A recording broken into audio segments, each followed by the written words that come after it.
Welcome to Moonlit Romantic, your place for love stories, told in the hush before sleep. Tonight's story is The Last Safe House.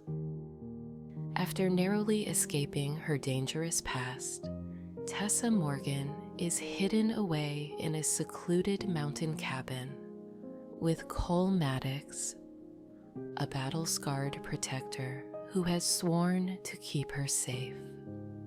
Snow will close the roads, silence will fill the rooms, and in the warmth of the firelight, two guarded hearts will learn that caution doesn't have to cancel living. So settle in, let the night hold you, and let the story begin. Chapter 1. The Mountain Refuge. The mountain road climbed in patient switchbacks, carrying Tessa Morgan toward a quiet she both longed for and feared. Pines crowded the edges of the single-lane track, their dark shoulders powdered with old snow. When the SUV finally eased to a stop at the end of the drive, she saw the safe house. A cedar-sided cabin tucked into the trees, as if it had been grown rather than built. Smoke braided from the chimney and vanished into the cold sky. The driver gave a soft, professional farewell and disappeared down the hill, tires whispering over packed snow. Silence folded in around her, not empty, but full. The hush of winter, the creak of branches, the small, steady voice of wind. The door opened before she could knock. Cole Maddox stood there, one hand on the frame. He wore a charcoal sweater, worn jeans, and calm that seemed practiced. A pale scar nicked his brow, the kind that suggests the past has opinions. His eyes were lake quiet. "Tessa," he said, as if names should be handled gently. "Cole." She tightened her gloved fingers around the strap of her bag. "Thank you for all this." He stepped aside. "Come in, leave the cold with the boots." Warmth met her, slow and kind. The main room held a stone fireplace, shelves of books, a low sofa in a soft wool, and a kitchen that looked ready to listen. Pine framed the windows. Beyond the glass, the forest watched without prying.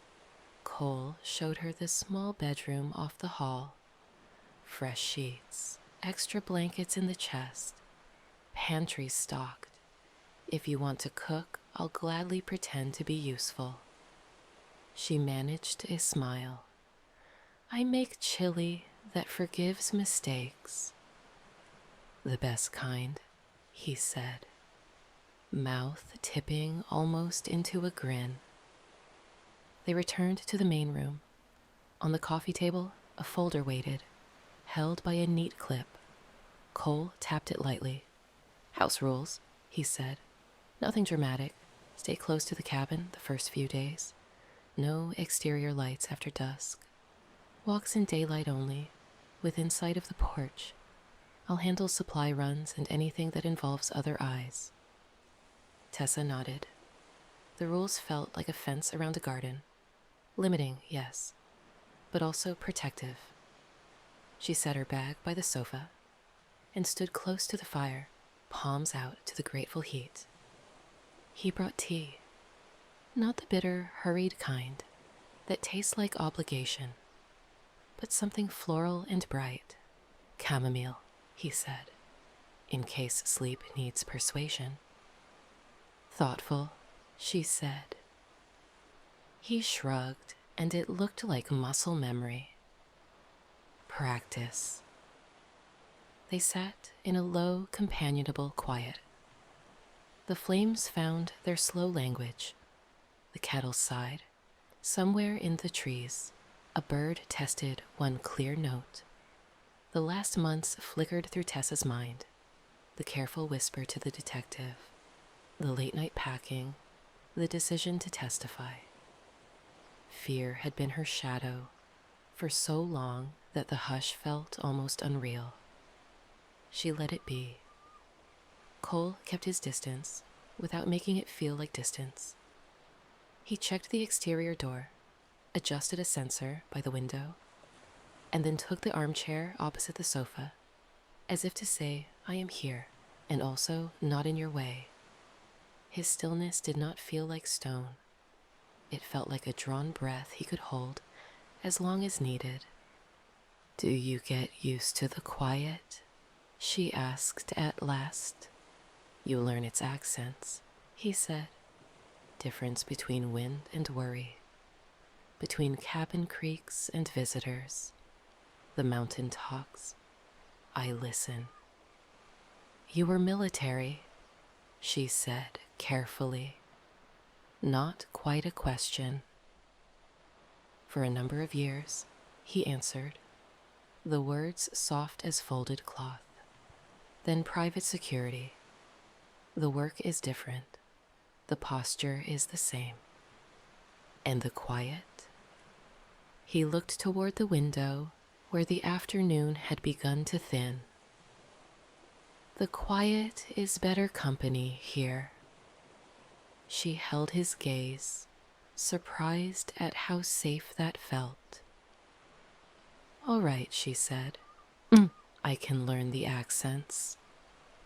He nodded as if they had agreed on something important, and rose to throw another log on the fire.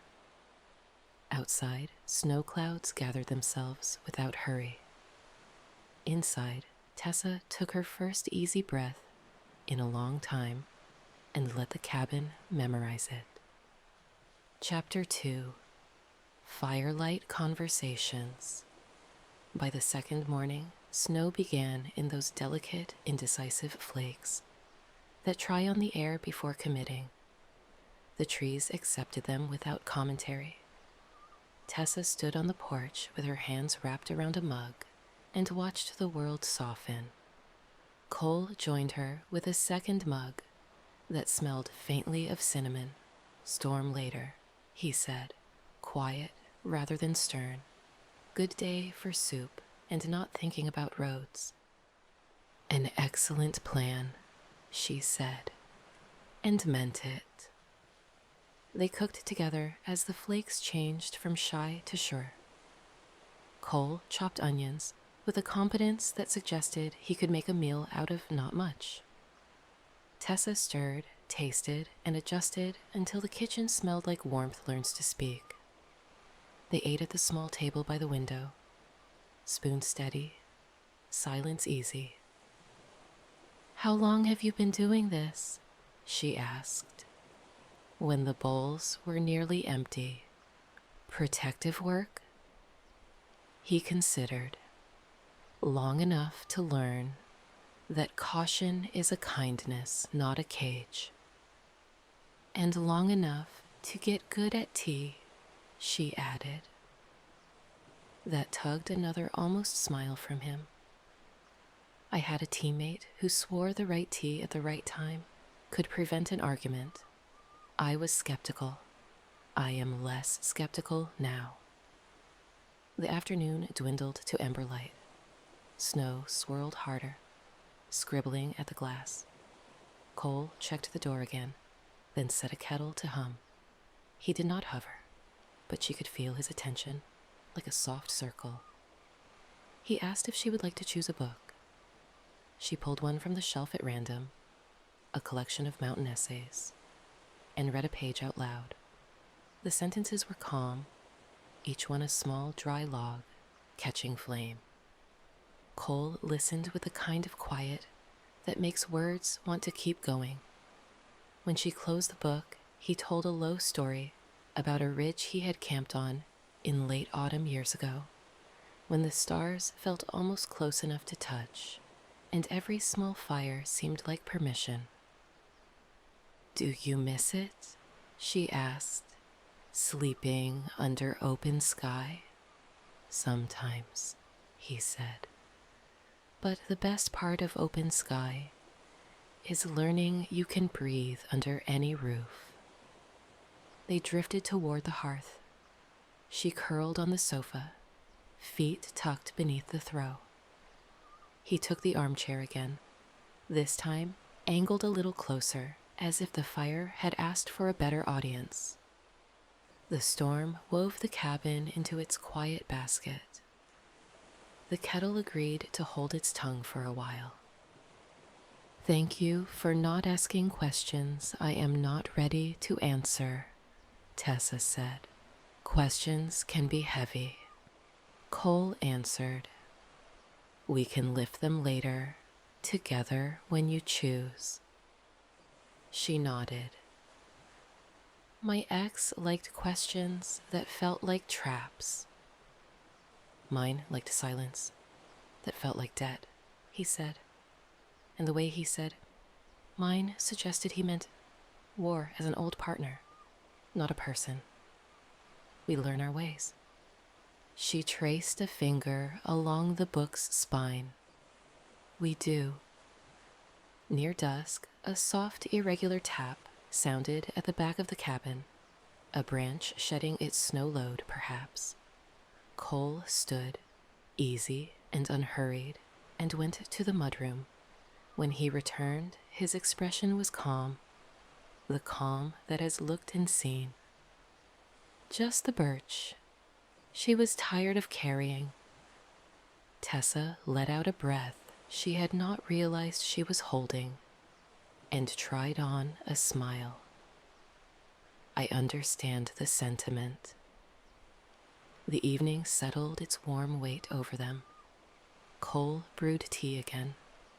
She found another page to read. When she started to yawn and apologize for it, he shook his head.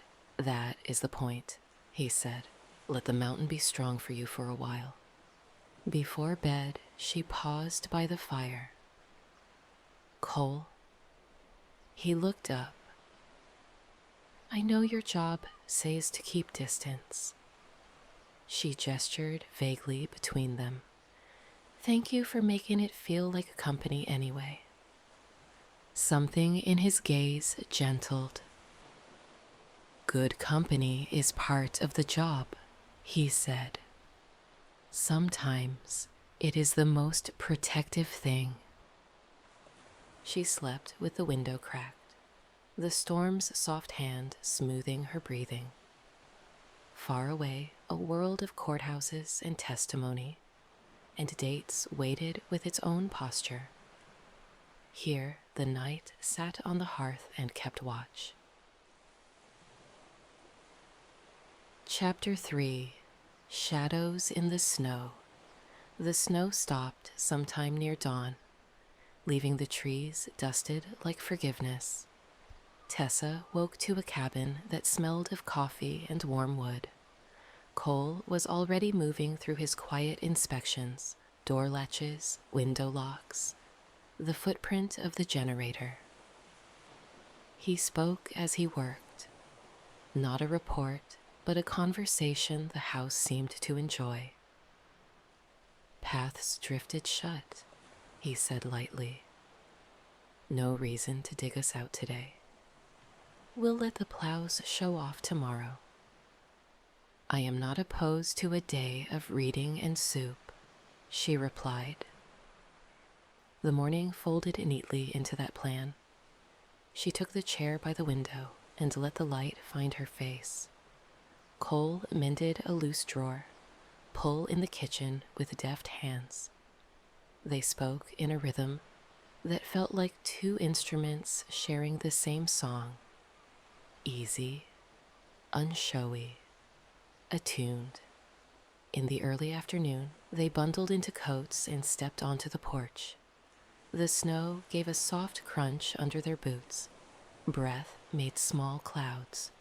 Cole pointed out fox tracks skirting the tree line and the elegant loop where a deer had decided to reconsider its route. When they rounded the corner toward the woodshed, Tessa noticed a faint impression in the new snow near the far edge of the clearing. The shape was ambiguous. Wind sculpt, perhaps, or the ghost of an old drift. She felt Cole stiffen almost imperceptibly beside her, the kind of attention that does not announce itself. He looked not long, not loud, then turned them gently back toward the house. "Time for cocoa," he said, tone warm as the thought of it. Inside, he set water to boil, and without haste checked the camera feed from the small motion sensor by the woodshed. Nothing new. He did not narrate that to her. He simply let his shoulders ease in a way she could read even without learning his language. She appreciated the translation he offered. "You are safe. I have looked. Cocoa sounds perfect," she said, and meant thank you. They drank it by the window, watching flakes that had loosened from branches do a slow, graceful fall. She told him about the life she had been building before it shrank to fit inside a suitcase and a plan. The small floral studio where she had learned the names of color, the Saturday mornings at the farmer's market, the long walks in a park that pretended to be wild. He listened without tilting the story toward pity. "What do you want after?" he asked softly. "After the court, after the winter." She held the mug in both hands and let the question sit in the heat a moment. "A place with a window that faces east," she said. "A table that always knows it will be set. A workbench where my hands remember they are good at making." He nodded, the kind of nod that promises to remember. "All buildable." "And you?" she asked.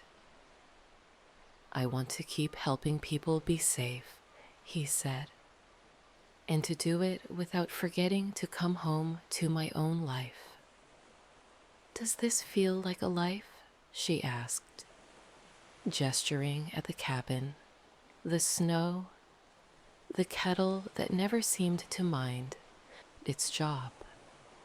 "It does," he said, "more than the inside of a hotel room, more than the noise of a convoy, less than, well," he glanced at her with a dry humor that made her chest feel warmer, "less than a table that knows it will be set." They cooked dinner together as dusk took the edges from the trees. The small unease from the clearing thinned, then vanished, replaced by the conviction that sometimes a shadow is only a trick the light plays when it is tired. Tessa chopped carrots. Cole set out bowls and told her a story about a storm he had ridden out in a high desert, the sky throwing a tantrum while the ground pretended to be unbothered. She laughed, and the sound found a good place to live in the rafters. Later, when she moved to add a log to the fire, he was suddenly there, close enough to take the weight with her. Their hands met briefly on the smooth bark. A current, surprising in its gentleness, passed through both of them. She looked up. The space between them felt like a full breath that did not need to be held. "Thank you," she said, meaning the log and more. "Any time," he answered, and for a heartbeat, his voice lost its professional edges. The night deepened, kind rather than heavy. If a branch tapped the roof, the cabin translated, "I am still here." If the wind turned a corner too sharply, the hearth replied, "We are warm." Tessa slept with the consciousness that safety and something else, something warmer, riskier, had begun to share a border inside her. Chapter 4. The Warmest Risk. Morning arrived clear and blue, the sort of sky that makes even cold air feel generous. Cole shoveled a narrow path to the woodpile and the generator, slow and steady.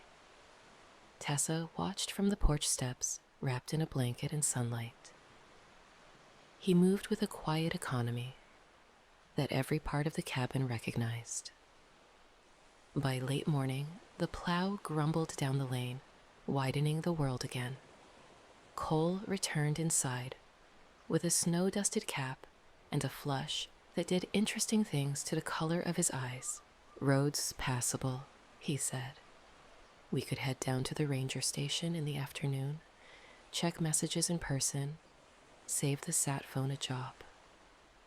"Does that mean we are done hiding?" The question came out small and complicated. "It means the storm is done," he answered gently. "As for the rest, we are patient. Your testimony is scheduled in a handful of weeks. Until then, we choose caution that does not cancel living. Caution that does not cancel living." She turned the phrase over as if it were a river stone that wanted to go in her pocket. "I would like to try that," she said. They drove down the mountain in the old truck the agency kept for such errands, the tires making confident decisions. At the station, a ranger with a red beard and a fondness for weather charts greeted Cole by name. Messages were uneventful, which was the best kind. On the way back, they stopped at a turnout that overlooked a valley of pines and roofs and distant smoke. The world looked both far and near, a trick of winter. "Cole," she said, when the engine ticked softly and the sun began its slow slide. "That first night, you said the mountain talked. What is it saying now?" He considered, eyes on the long sweep of trees. "It says the worst part of winter is not forever. It says paths reopen. It says you can build a home that danger does not recognize." She nodded. "I want that." He looked at her then, full and unguarded. For the first time since she had stepped over the cabin threshold, she saw the man who had carried his own winters for a very long time and still chosen the work of warming other people. The knowledge rose in her like heat. Back at the cabin, they made a simple dinner and lingered over it like a ceremony. When the dishes were washed and the fire settled into its rhythm, Tessa stood by the window and watched the old light fold itself away. "This has been the safest I have felt in a very long time," she said quietly. "Safe like breathing, like being seen without being hunted." Cole's answer took a moment, not because he did not have it, but because he wanted to place it carefully. "It has been the most like living I have felt in a very long time," he said.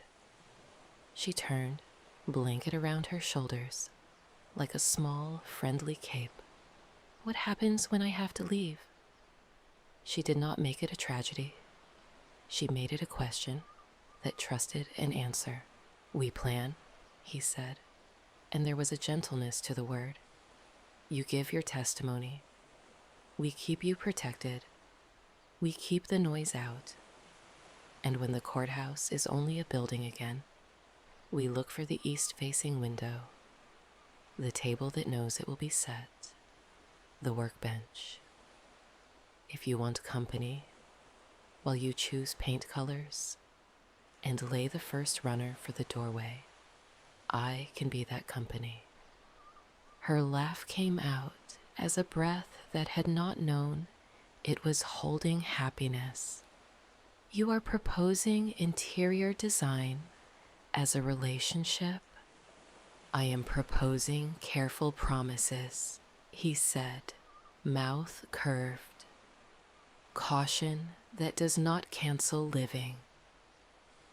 She crossed the room while the fire watched with what felt suspiciously like approval. Standing close, she could see the tiny silver flecks in his irises, the faint line at the corner of his mouth where a smile had forgotten to leave completely. "My heart is afraid," she said, "because the truth feels better when it is spoken." afraid to love the person who is keeping me alive, afraid to confuse gratitude with something deeper, afraid that love is a door my past will try to slam. He nodded once, as if each clause were a weight he could help her set down. My heart is afraid, too, he said, afraid that I have forgotten how to come home to a life that is mine, afraid of wanting, afraid of losing. But here is what I know. Fear is loudest, right before it gives up the chair.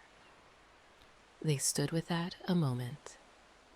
Then Tessa reached for his hand. It fit, not like a lock, but like two hands that had learned to carry the same thing without dropping it. "May I kiss you?" she asked, because consent builds the kind of house she wanted to live in. "Yes," he said, the word a soft, certain timbre.